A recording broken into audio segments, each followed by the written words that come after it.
여자의 역할이 분명히 예수 공동체 내에 있었다라고 지금 증언하는 그렇죠. 거거든요. 그거에 대해서는 평소에 생각하시는 게 혹시 있으시면? 몇 가지 이제 케이스를 말씀드리면 예수님이 사람들로부터 받는 칭호는 랍비거든요. 네. 기본적으로 이스라엘 선생이죠. 이 선생이라고 하는 랍비는 고대 그 이스라엘 사회에서 상당히 남성의 어떤 권위를 상징하는 거고 사회 지도급 인사라는 얘기잖아요. 근데 이 랍비는 그렇기 때문에 행동 거지를 조심해야 됩니다. 특히 여자가 사람 취급을 못 받는 사회여서 랍비가 여성과 공개적인 자리에서 대화하지 않습니다.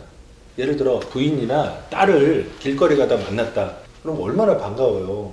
그러나 랍비는 속된 말로 쌩깝니다. 말하지 않습니다. 그건 랍비의 권위를 손상시키는 말이죠.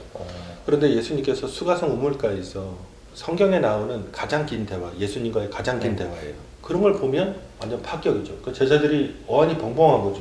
보통 랍비는 그렇게 하지 않습니다. 또 하나 누가복음에 보면 마르다의 집을 방문하시죠. 그랬더니 마르다가 예수님과 제자들 정말 그 시커먼 분들 이제 13명이죠 그 당시 12명의 제자와 한 명의 그 선생님 공개하느라고 뭐 바쁘고 장난 아니잖아요.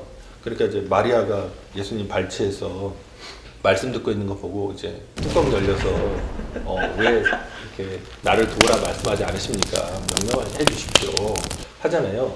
여기서 이제 보통 놓치는 게 있죠. 랍비는 여자와 대화하지도 않죠. 그리고 여자는 교육하지 않습니다. 근데 지금 자기의 발밑에서 여성이 교육받고 있는 것을 예수는 허용한 겁니다.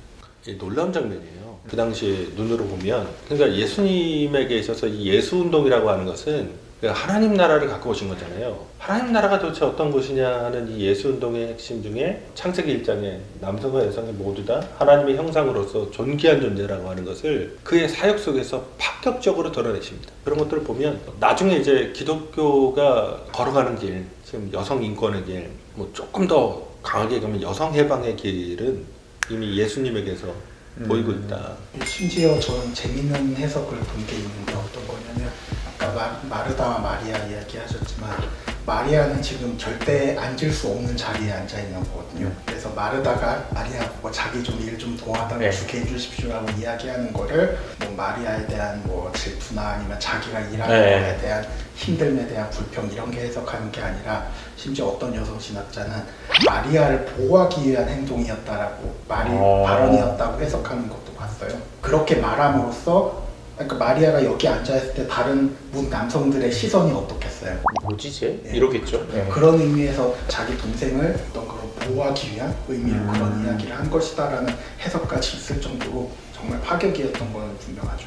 여성의 인권이 확실히 성서에서 배제되어야 되는 배경 속에 임에도 불구하고 예수님은 남녀의 구분 없이 공평하게 대했다.